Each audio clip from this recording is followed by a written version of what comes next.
আমাদের বাসায় অনেক অনুষ্ঠানে এই বিরিয়ানিটা রান্না হয়। রেসিপিটা নিয়েছি বাবুর্চির কাছ থেকে, তবে মশলা আরও কমিয়ে রান্নাটা আরও সহজ করেছি। প্রথমে আমি 3 কাপ চিনি গুঁড়া চাল পর্যাপ্ত পরিমাণের পানি দিয়ে ভিজিয়ে রাখছি। চালটা যখন ভালো করে ভিজে গেছে পরিষ্কার করে ধুয়ে পানি ঝরিয়ে নিয়েছি। আর এখানে যে মশলাগুলো নিয়ে নিচ্ছি এই মশলাগুলোর সাথে আমরা সবাই পরিচিত, যে কোনো মুদির দোকানে এই মশলাগুলো কিনতে পাবেন। একটা স্ক্রিনশট নিলে হয়ে যাবে। মশলাটাকে ভালো করে গুঁড়ো করে নিয়েছি, চাইলে শিলপাটায়ও গুঁড়ো করা যাবে। তারপর এখানে নিয়েছি একটা পাত্র আর নিয়ে নিচ্ছি মুরগির মাংস। আজকে 3 কাপ চালের জন্য আমি এখানে 1 কেজি মুরগির মাংস নিয়ে নিচ্ছি। যে মশলাটা গুঁড়ো করেছিলাম ওইটা দিয়ে দিচ্ছি, আর দিয়ে দিচ্ছি 1 কাপ পেঁয়াজ কুচি, আর এখানে দিয়ে দিচ্ছি 2 টেবিল চামচ আদা আর রসুন বাটা। 5 থেকে 6টার মতো দিয়ে দিচ্ছি কাঁচামরিচ মাঝখান থেকে কেটে নেওয়া। তারপর এখানে 1/4 কাপ দিয়ে দিচ্ছি লিকুইড মিল্ক, আর একটা লেবুর স্লাইস থেকে 1 চামচের মতো লেবুর রস দিয়ে দিচ্ছি। তেলটা যার যার স্বাদ মতো কম বেশি করা যাবে। স্বাদ মতো লবণ দিয়ে দিচ্ছি। এখন সব কিছুকে একসাথে করে নেড়েচেড়ে মাখিয়ে নিচ্ছি। মাংসের সাথে মশলাগুলো মাখানো হয়ে গেছে, এখন চুলাতে বসিয়ে দিলাম। এখানে আর কোনো রকম পানি দিতে হবে না। চুলার আঁচটাকে একদম কমিয়ে মাংসটাকে ভালো করে সিদ্ধ করে নেব। এখন হচ্ছে চুলার আঁচ একদম কমিয়ে চুলার অন্য পাশে হচ্ছে আমি এখন পোলাওটা রান্না করে নিচ্ছি। পরিমাণ মতো তেল, পেঁয়াজ কুচি দিয়ে দিলাম।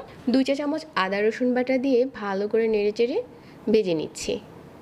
তারপর হচ্ছে এখন দিয়ে দিচ্ছি পানি জড়ানো চালটা দেওয়ার পর এখানে দিয়ে দিচ্ছি স্বাদ মতো লবণ, আর একটু নেড়েচেড়ে চালটাকে একটু ভেজে নিচ্ছি।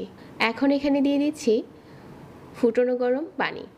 আমি চাল যেহেতু 3 কাপ নিয়েছি আর এই চালটা একটু নতুন চাল ছিল, এই জন্য এখানে আমি 5 কাপ পানি দিচ্ছি। এর বেশি পানি দিলে কিন্তু নরম হয়ে যাবে। 3 কাপ চালে 6 কাপ পানি দেওয়া যাবে না, 5 কাপ দিতে হবে। তারপর 1 টেবিল চামচ দিয়ে দিলাম গুঁড়ো দুধ, কাঁচামরিচ ফালি দিয়ে দিচ্ছি, আর দিয়ে দিচ্ছি 1 টেবিল চামচ ঘি। এখন ঢাকনা দিয়ে ঢেকে 2 মিনিটের মতো রান্না করে নিচ্ছি। 2 মিনিট পর যখন দেখা যাবে এরকম ফুটতে শুরু করেছে, ওই পর্যায়ে হচ্ছে চুলাটাকে বন্ধ করে দিয়ে 1 মিনিটের মতো ঢেকে রেখে দিব। আর ওই দিক দিয়ে আমাদের মুরগির মাংসটাও খুব ভালো করেই কষানো হয়ে গেছে। এখন বিরিয়ানির সাথে মিশিয়ে নেব।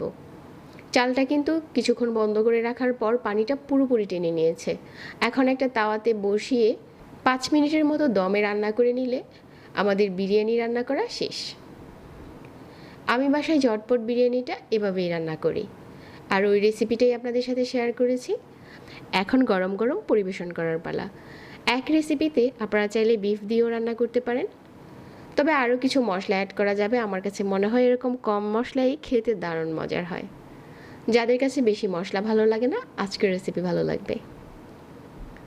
যারা এতক্ষণ সাথে ছিলেন সবাইকে আবার অনেক অনেক ধন্যবাদ জানিয়ে আজকে এখানেই বিদায় নিচ্ছি। আল্লাহ হাফিজ।